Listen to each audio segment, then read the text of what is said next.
So now that we've established that I don't have an intro, and I probably won't have an intro unless I suddenly become famous, then...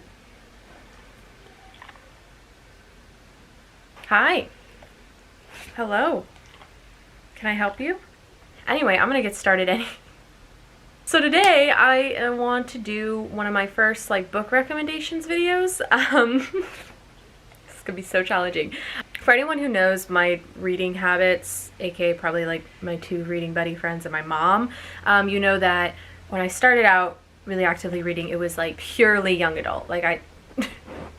Hello? I think young adult fiction is such a fun genre, and there's so much freedom to just do a lot of crazy stuff. I think it's a really great platform to connect with a lot of young people. The last 2 years or year and a half, I've definitely branched out into more literary fiction, you could say, adult fiction, I don't know. I still read young adult, but my tastes have just changed a lot, and so I thought it'd be really cool to do for other people who are kind of in my position of transitioning, to do a recommendation video where I show some popular young adult books and adult books or adult fiction books that I think you should read if you liked the young adult book, if that makes sense. These are my own opinions, so just because you like one of the young adult books is no guarantee that you will like the adult fiction book. Don't come at me if you hate it. I'm sensitive.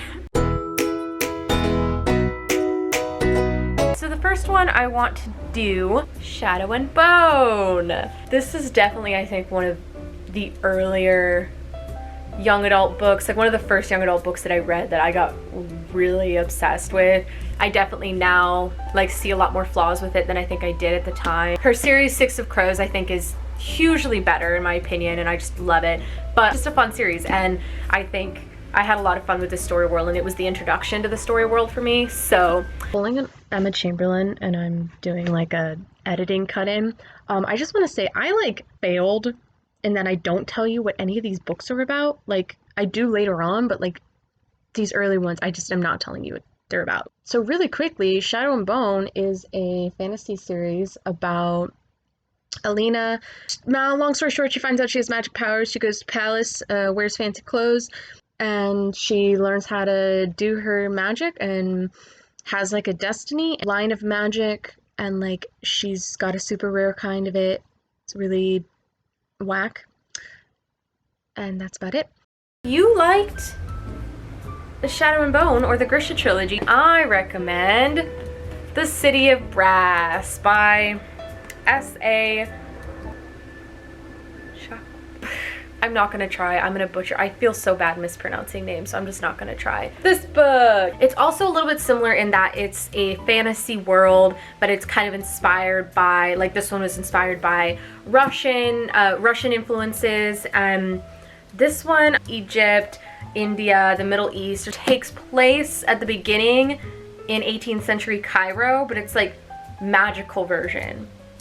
So it's just dope. Quick synopsis. City of Brass is the story of Nahri, whose name I don't really know how to pronounce, lives in this world, doesn't really believe in magic that much, and then all of a sudden she accidentally summons this djinn who's really hot, but also kind of spooky.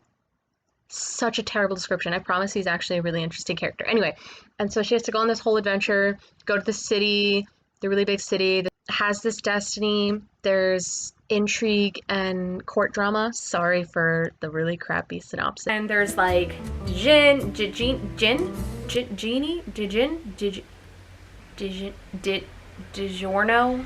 I'm an embarrassment to humankind. The love plot thingamabob has very similar vibes than Shadow and Bone, because the girl ends up going to the palace in kind of a similar way as Alina did, and it's kind of got that mysterious, darker, broody love interest, but I promise it's less annoying than I just made it sound. I think she did a really good job at taking some of my favorite tropes and making them not seem too tropey. The next book is All the Crooked Saints by Maggie Steifvater. When I read the other book that I'm about to recommend, I immediately thought of this one. So I'm back. I would try to put in a synopsis of what All the Crooked Saints is about, but honestly, I don't know how to synopsize that book, so just go into it, because it's one of those books that if you go into it not knowing, it's honestly kind of better.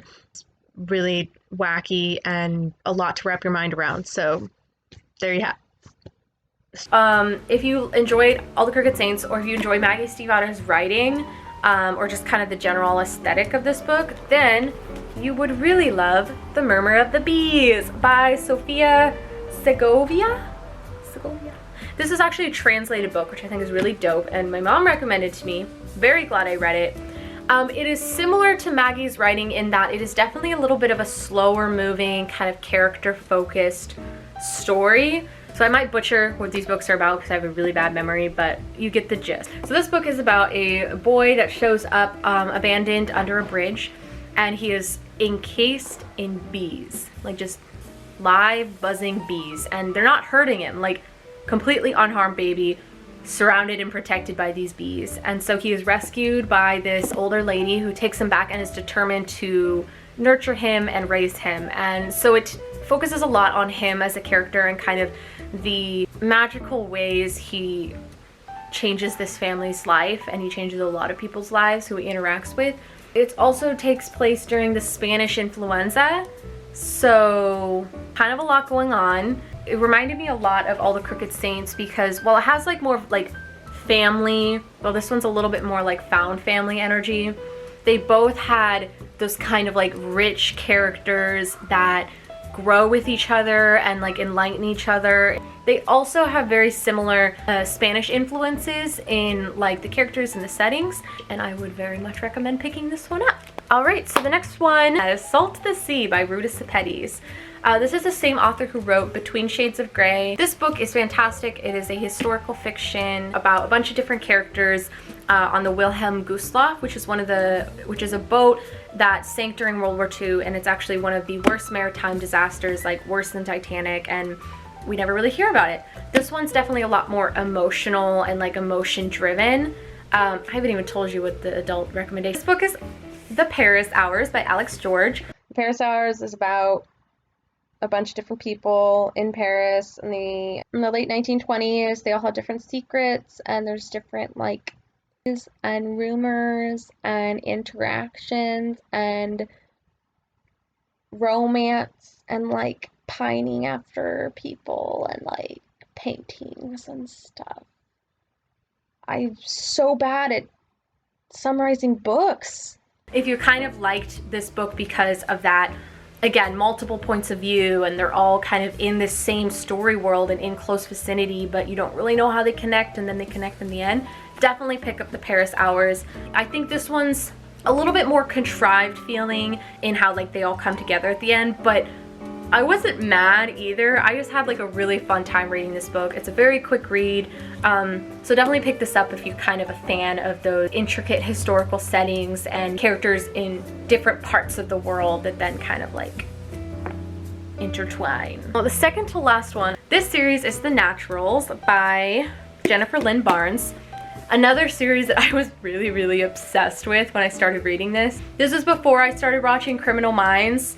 So like I didn't realize this is like what I'd been looking for, and then I watched Criminal Minds, and Criminal Minds is way better. But anyway, the series is about like a bunch of teens with like special abilities, not like magic, but like the one girl's like a profiler basically. She can like break down people and what they're thinking, motivations by looking at them. And then one of them's like techie, one of them can like tell when you're lying and stuff like that. They are part of this like special unit that solves mysteries. So it's literally Criminal Minds, like the TV show, but with teenagers. There's a distinct kind of audience for it that I don't really fit anymore. The Chestnut Man by Soren.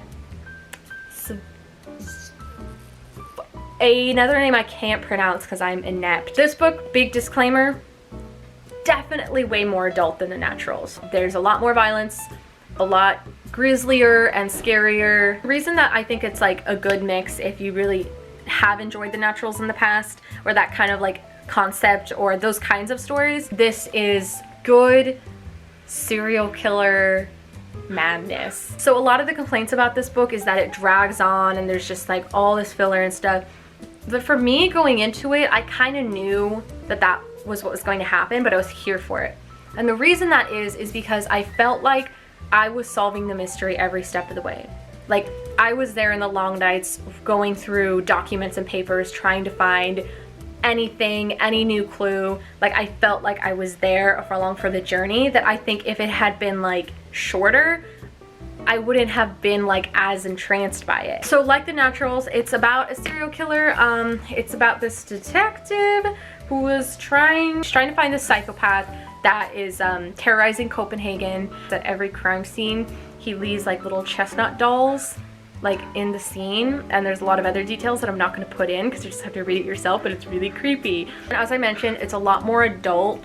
It does deal with a lot more serious subjects such as pedophilia and sexual assault and child abuse. So while I think all of those topics are ones that like are very real and are more common in our society than we would like to think, I know they are really touchy subjects and not everyone likes to read about that. So just know that that is very frequently explored area in this book. So if you're not really a fan of reading that, then I would pass on this one. Last one, To All the Boys I've Loved Before. This gal, whose name I forgot, Lara Jean. Lara Jean, the way that she copes with crushes instead of like, you know, telling them that she likes them, because who in their right mind would ever do that? She writes letters to them, basically low-key love letters, and then she seals them, addresses them, and then sticks them in a box and never sends them. And then one day all the letters get sent. Just fun times and fake boyfriends, and it's a cute little ride. The book that I would recommend is The Rosie Project by Graeme Simsion. But basically the gist is Don Tillman, he is a professor and he wants to get married. Doesn't know who he's gonna get married, but he's like a little methodical, little type A. He's kind of got a system, an organization, and a way of doing everything. And so his way of finding a wife is creating a questionnaire that he will then use to interview a bunch of women to figure out if they will fit him and be compatible to be his wife. And it's about as ridiculous as that sounds. And so he meets this girl named Rosie. Rosie does not pass the questionnaire, but he finds himself really caught up in her story because she has a quest to find her biological father. I think it's very similar in that it has that very quirky kind of way of meeting, and like they're not dating, but it's kind of like a vibe. And so like he's helping her out and she's like not wife compatible, but like obviously, you know, things get a little chemistry, sparks of love kind of thing. You know what I'm saying? You know what I'm saying? If you enjoyed To All the Boys I Loved Before, or if you just want like a good romance outside of like the young adult genre, definitely pick this one up. I think it's just tons of fun. Those are all my recommendations I have for this one. I hope no one is angry with the connections I have made, and I hope maybe someone has found a book that they would like to read. I definitely want to do more of these in the future because I think this would be really fun. So if there's any young adult books or genres or things that you particularly want recommendations for, hit me up. I may or may not have read books that will fit those categories, but I will do my best. And thanks for watching. Will I ever do an outro that is not extremely awkward? That is the question.